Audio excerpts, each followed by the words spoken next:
Bonsoir et bienvenue à Vive la photo. Je m'appelle Alexandre Champagne et ce soir, on va parler du merveilleux monde des lentilles. Et je tiens à dire qu'il n'y a personne ici qui se prend au sérieux. À preuve, je suis constamment en short de jogging avec des gougounes. C'est comme ça, moi, que j'enregistre mes affaires. Fait que... Lancez!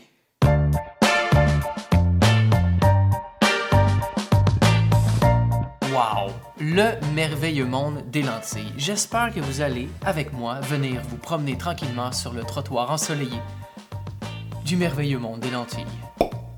En fait, lentille n'est pas le terme exact, on devrait dire objectif photographique. Je me le suis fait dire pas mal dans la dernière capsule, fait qu'on va essayer de faire attention. Mais pour vrai, tout le monde dit lentille, on peut dire lentille, c'est correct. Je veux commencer tout d'abord par vous parler des différents types de lentilles. Il y en a deux qui sont très populaires sur le marché, et c'est les zooms et les lentilles fixes. Un zoom, c'est une lentille qui a la capacité d'avoir plusieurs distances focales dans le même objet physique, c'est-à-dire qu'on peut étendre ou rétracter l'objectif pour voir plus loin ou plus près. Aussi, on peut faire semblant que c'est une très grosse poivrière.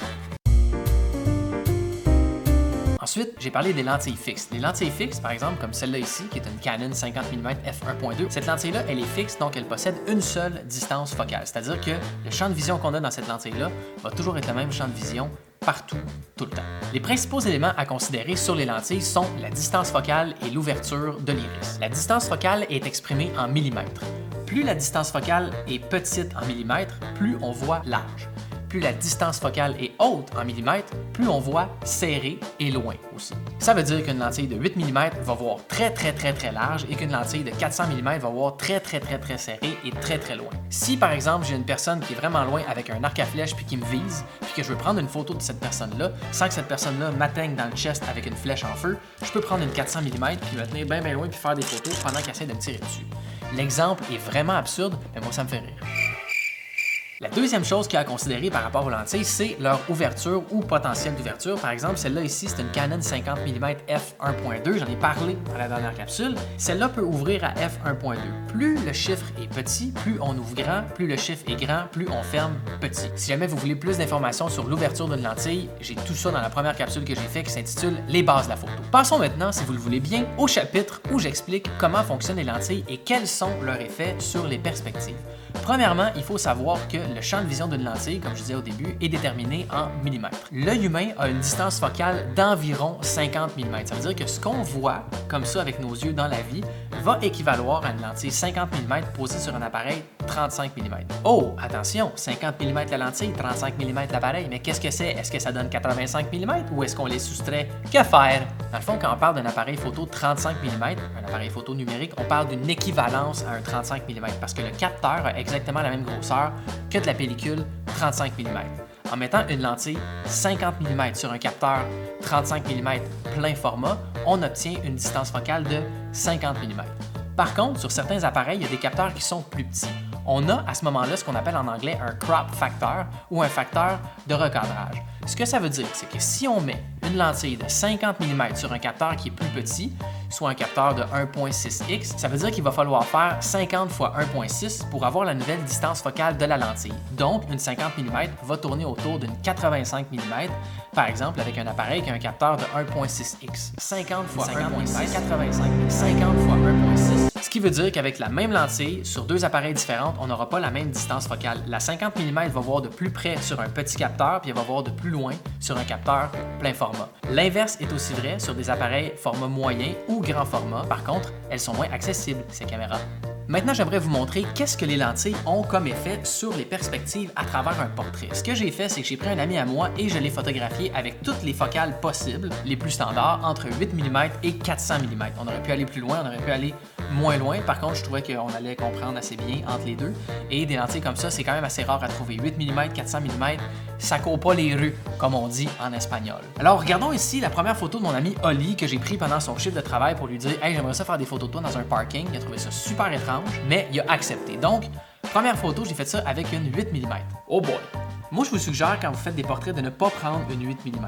Pourquoi? Qu'est-ce qui arrive? On voit très bien ici que la 8 mm voit tellement large Écoutez, la voiture ici, qui est à sa droite, ça c'est son épaule droite, était carrément à côté de lui. Puis la Elantra qui est ici était vraiment plus loin, puis était à côté de son épaule gauche. Ça veut dire que la lentille a capté presque 180 degrés de champ de vision pour nous montrer une photo. Sur une face, ça fait qu'on a l'air d'être imprimé sur une balloune. C'est pas full cute. Passons maintenant à 15 mm. 15 mm, c'est la focale d'ensuite. Déjà, on voit que les deux voitures ici se sont éloignées, puis le visage d'Holly est un petit peu moins déformé.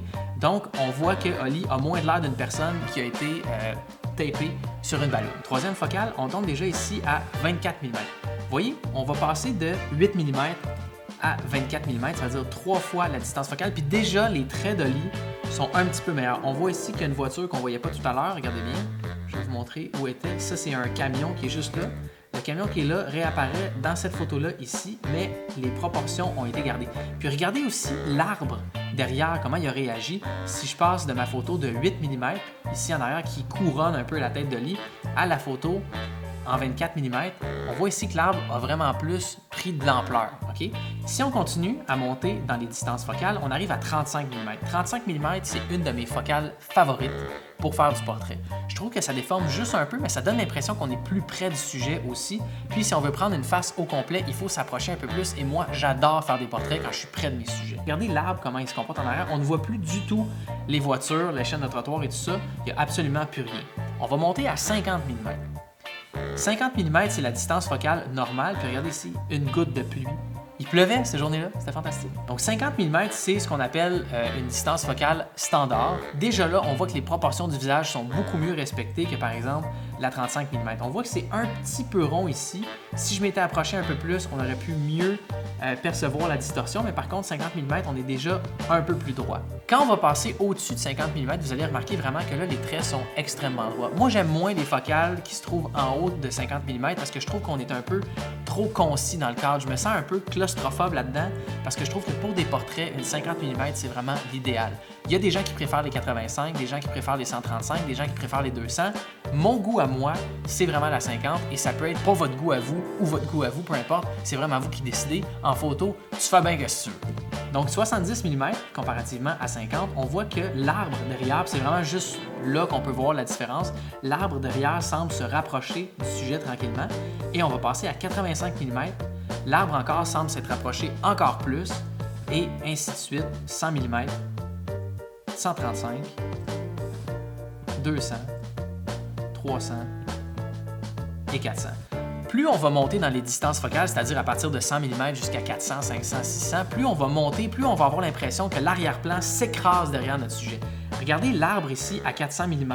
Regardez comment l'arbre se comporte derrière. On dirait qu'ici, on a un immense séquoia et qu'ici, on a seulement un jeune thuya occidental. Là, il y a du monde qui vont m'obstiner, ils vont dire « C'est pas un séquoia. Un séquoia, c'est un feuillu. Là, en arrière, c'était une épinette. Moi, je connais toutes des arbres. Je suis botaniste. J'ai été élevé dans la forêt avec les loups. » Ça s'appelle pas « Vive la botanique », ça. Excusez-moi, je voulais pas m'emporter comme ça. C'est intéressant de voir ce que les lentilles font sur un portrait, mais maintenant j'aimerais ça vous montrer ce que les lentilles font sur des paysages. J'ai fait exactement le même principe qu'avec le portrait d'Holly. Je suis parti de 8 mm et j'ai monté jusqu'à 400 mm pour vous montrer un peu c'était quoi l'effet d'une lentille sur les perspectives dans un paysage. J'ai commencé avec la 8 mm, mais par contre, contrairement à la photo d'Holly, j'ai pas recadré dans la photo vraiment pour vous montrer comment ça fonctionne la lentille. D'ailleurs, je l'ai ici, la lentille, on peut la voir comme ça. Ça ici, c'est ce qu'on appelle un zoom grand angle de 8 à 15 mm. Regardez comme la lentille est bombée sur le dessus, c'est quand même assez impressionnant, ça voit très très large. Cette lentille-là aussi est communément appelée en anglais une lentille fisheye. Pourquoi? Parce que ça a la même forme que l'œil d'un poisson. La seule chose que je trouve plate, c'est qu'on n'est jamais allé demander au poisson « Hey, c'est-tu vraiment de même que vous voyez, guys? » Oui. Prenons ici la première photo que j'ai faite à 8 mm. On va se prendre des repères dans la photo, comme par exemple le truc blanc qu'il y a ici, je sais vraiment pas c'est quoi, et le pylône qu'il y a au centre, bien, presque au centre, juste ici. Passons maintenant à la prochaine distance focale qui est de 15 mm. 15 mm, déjà, on voit, puis là, j'ai absolument rien recadré, on voit qu'on est déjà plus près, on voit plus l'embranchement de l'autoroute et la ligne droite ici finit à peu près là. Ça veut dire qu'on s'est rapproché un petit peu. Déjà, le pylône ici qui est presque au centre est plus près. L'objet ici qu'il y a derrière, on va probablement le découvrir au fil de la capsule, c'est quoi? Ça serait le fun. Passons maintenant à ici 24 mm. Déjà, à 24 mm, ça ici, c'est le même pylône que à 15 mm. Regardez la différence, c'est une différence qui est notable quand même entre les deux. le pylône est beaucoup plus près et déjà beaucoup plus droit. Montons encore une fois à 35 mm. Je suis obligé de couper le pylône ici parce que ce que j'ai fait, c'est que je suis resté à la même place tout le temps. J'ai pas reculé, j'ai pas avancé, je suis resté à la même place vraiment pour vous montrer qu'est-ce que ça donnait. Dans le cas des photos avec Oli, j'ai reculé beaucoup quand j'avais la 400 mm pour être sûr d'avoir son visage partout dans le cadre. On est déjà vraiment plus près du truc blanc ici. Le premier pylône qu'on avait dans la première photo est déjà coupé, beaucoup plus grand, beaucoup plus droit. Continuons encore une fois. Ici, 50 mm. Donc, à 50 mm, on a encore coupé le pylône ici. 70 mm, le premier pylône qu'on voyait en avant, il reste juste la première patte, comme ça, ici, à gauche. 85 mm, le premier pylône n'existe plus. On se rapproche carrément de ça ici, l'arbre qu'il y avait au début. Juste pour vous montrer un peu la différence, ça, c'était 8 mm. Regardez, ici, c'est le petit truc blanc qu'on voit. Puis quand on avance à 85 mm, 100 mm, 135 mm, 200 mm, 300 mm et 400 mm pour terminer. C'est vraiment impressionnant ce que peut faire une lentille. Regardez, ici, je trouve que la photo est vraiment plus belle que la première photo comme ça. J'ai vraiment choisi exprès une place où il y avait des longues lignes comme ça et regardez tous ces pylônes-là ici, incluant le premier qu'il y a, mais je pense qu'on ne le voit plus en fait dans la dernière photo, mais tous les pylônes qu'il y a ici se retrouvent dans la dernière photo écrasés l'un contre l'autre. Donc, ce que je disais tantôt, plus on monte en distance focale, plus les plans s'écrasent. C'est exactement de ça que je parlais. Parce qu'ici, la perspective qu'on a sur les pylônes, je trouve, en tout cas selon moi, est beaucoup plus intéressante que la perspective qu'on a à 8 mm. On a exactement la même scène, mais on l'a exprimée différemment à travers des distances focales qui sont pas les mêmes.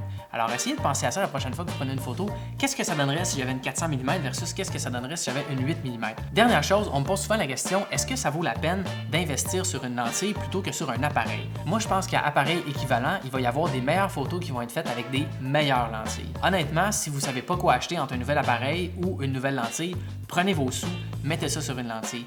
C'est à travers la lentille, d'abord et avant tout, que la lumière pénètre et va se loger sur le capteur. Ça veut dire que la qualité d'optique qu'il y a dans la lentille vaut vraiment la peine. Alors, en résumé, pour cette capsule-là, ce qu'il y a à considérer sur une lentille, c'est sa distance focale. Plus la distance focale est élevée, plus on voit loin. Plus la distance focale est basse, plus on voit large. Il y a aussi l'ouverture d'une lentille. Pour avoir toutes les informations sur ce que ça fait l'ouverture d'une lentille, vous pouvez aller voir la première capsule que j'ai faite qui s'intitule « Les bases de la photo ». Ensuite de ça, il y a bien sûr l'effet que ça a sur un portrait ou sur un paysage ou sur une photo de bouffe ou whatever. Vous allez pouvoir regarder la capsule encore. Je vais rendre les photos disponibles en cliquant sur un lien dans les commentaires en dessous de la capsule. Vous irez voir, donc vous allez pouvoir constater qu'est-ce qui est arrivé quand j'ai pris une photo avec différentes distances focales. Et ensuite de ça, vous allez pouvoir aller vous amuser à l'extérieur avec vos amis et vous vanter de vos nouvelles connaissances. Je m'appelle Alexandre Champagne, c'était tout pour moi, j'espère que vous avez apprécié. La semaine prochaine, on va savoir c'est quoi enfin le meilleur appareil photo au monde. Complètement fou ça, complètement fou.